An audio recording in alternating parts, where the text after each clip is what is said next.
Assalamu alaikum my dear students, I am your physics teacher Sajid Sen. Today we are going to discuss very easiest topics जिनमें पहले number पे हमारे पास है जी latent heat of fission.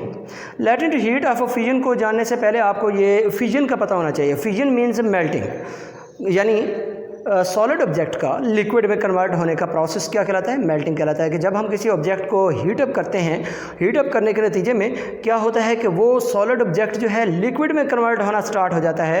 तो इस प्रोसेस को हम क्या कहते हैं? मेल्टिंग प्रोसेस कहते हैं या फिजन प्रोसेस कहते हैं। तो फिजन प्रोसेस के बाद नेक्स्ट हम बढ़ते हैं फिजन पॉइंट की तरफ।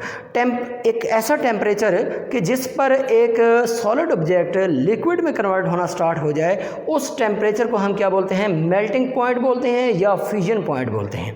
और इसी तरीके से अगर इसके रेसिप्रोकली अगर हम बात करते हैं एक लिक्विड की, तो वो टेम्परेचर जहाँ पर कोई लिक्विड जो है सॉलिड में कन्वर्ट हो जाए, तो उस टेम्परेचर को हम क्या बोलते हैं? फ्रीजिंग पॉइंट बोलते हैं। और इसी तरीके से जो है हमारे पास बिल्कुल फ्रीजिंग पॉइंट बोलेंगे। और बॉइलिंग पॉइंट क्या चीज़ है? बॉइलिंग पॉइंट हमारे पास जो है एक ऐसा टेम्परेचर होता है जहाँ पर कोई लिक्विड जो है वो स्टीम में कन्वर्ट होना स्टार्ट हो जाता है या वेपर्स में कन्वर्ट होना स्टार्ट हो जाए, तो उस टेम्परेचर को हम क्या बोलेंगे? बॉइलिंग पॉइंट बोलेंगे। और इसके रेसिप्रोकली जैसा कि मैंने पहले बताया आपको कि वो टेम्परेचर जहाँ पर किसी लिक्विड कोई सॉलिड ऑब्जेक्ट जो है कोई लिक्विड जो है सॉलिड में कन्वर्ट हो जाए, कोई लिक्विड सॉलिड में कन्वर्ट हो जाए, तो इस टेम्परेचर को हम क्या बोलते हैं?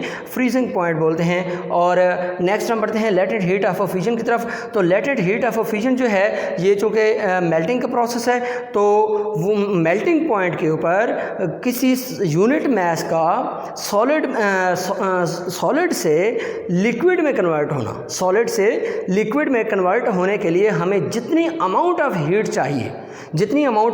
हीट चाहिए that is called latent heat of fusion. Latent का मतलब होता है हिडन। तो इसको हम लेटेंट हीट इसलिए कहते हैं क्योंकि मेल्टिंग पॉइंट के ऊपर जो है टेम्परेचर चेंज नहीं होता। Without any change in temperature the amount of heat required to change a unit mass of a solid into liquid at its melting point और फिजन पॉइंट। तो ये हमारे पास डेफिनेशन होगी लेटेंट हीट ऑफ फिजन की। अब हम आगे इसको एक्सप्लेन करते हैं। एक्सप्लेनेशन के लिए सबसे पहले मैं ये बताता चलूँ आप लोगों को कि लेटेंट हीट ऑफ फिजन को हम रिप्रेजेंट करते हैं HF से। HF जो है हमारे पास इक्वल होता है delta QF divided by M के। और यहाँ पर ये M जो है ये डिवाइड हो रहा है, दूसरी साइड पे जाके मल्टीप्लाई होगा, तो हमारे पास प्यारे बच्चों बन जाएगा कितना? ये बन जाएगा हमारे पास delta QF is equal to M HF बन जाएगा। इसके लिए हम एक एग्जांपल ले लेते हैं। फॉर एग्जांपल हमारे पास आइस है जो कि सॉलिड फॉर्म में होती है, उसको जब हम लिक्विड में कन्वर्ट करते हैं तो उसकी जो हमारे पास लेटेंट हीट ऑफ फिजन है वो है जी 3.36 मल्टीप्लाइड बाय 10⁵ जॉल पर किलोग्राम। और इसका मतलब ये हुआ कि 1 किलोग्राम मैस की जो हमारे पास आइस है उसको हम उसके मेल्टिंग पॉइंट के ऊपर अगर हम टोटली उसको लिक्विड में कन्वर्ट करना चाहते हैं, तो जो हमें हीट एनर्जी देनी पड़ेगी वो है जी 3.36 मल्टीप्लाइड बाय 10⁵ जॉल।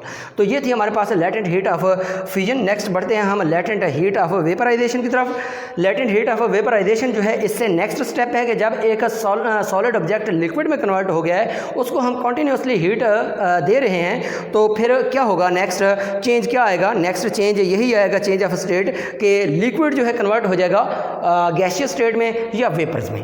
तो बॉइलिंग पॉइंट पर एक लिक्विड का गैसियस स्टेट में या वेपर्स में कन्वर्ट करने के लिए without any change in its temperature हमें जितनी अमाउंट ऑफ हीट चाहिए that is called latent heat of vaporization. Latent heat of vaporization को हम HV से रिप्रेजेंट करते हैं। और इसका भी सेम फार्मूला है जैसे लेटेंट हीट ऑफ फिजन का है। फ़र्क ये होगा कि उधर हमने सबस्क्रिप्ट F लिखा था, यहाँ पर हम V लिखेंगे। उधर डेल्टा Q के अंदर भी हम सबस्क्रिप्ट जो है वो हम V लिखेंगे F की बजाय, क्योंकि यहाँ पर लेटेंट हीट ऑफ वेपराइजेशन की बात हो रही है। और नेक्स्ट हम मैस को जो है कन्वर्ट करें, मैस ये डिवाइड हो रहा है, दूसरी साइड पे जाके मल्टीप्लाई हो जाएगा HV के साथ, तो डेल्टा QV हमारे पास आ जाएगा MHV। तो ये हमारे पास प्यारे बच्चों लेटेंट हीट ऑफ वेपराइजेशन थी। इसके बाद जो है इसके साथ हम एक बड़ी ज़बरदस्त एग्जांपल ले लेते हैं कि वाटर की हमारे पास जो लेटेंट हीट ऑफ वेपराइजेशन है वो है प्यारे बच्चों 2.26 मल्टीप्लाइड बाय 10⁻⁶ जॉल पर किलोग्राम। तो अब इसके अंदर इसका मतलब क्या है? इसका मतलब भी वही है कि 1 किलोग्राम लिक्विड है हमारे पास, उसको हम गैसियस स्टेट में कन्वर्ट करना चाह रहे हैं। तो गैसियस स्टेट में टोटली कन्वर्ट करने के लिए हमें बॉइलिंग पॉइंट के ऊपर without any change in temperature जितनी अमाउंट ऑफ हीट एनर्जी चाहिए वो है जी 2.26 मल्टीप्लाइड बाय 10⁻⁶ जॉल एनर्जी हमें चाहिए। तो इसके साथ ही हमारा ये आज का टॉपिक मुकम्मल हुआ। आई होप सो कि आप लोगों को समझ आ गया होगा। और इसके अलावा अगर आपके माइंड में कोई कन्फ्यूजन, कोई क्वेश्चन अराइज हो रहा है तो आप सोशल मीडिया का कोई भी वे ऑफ कम्युनिकेशन यूज़ करते हुए रब्ता कर सकते हैं। Thank you very much.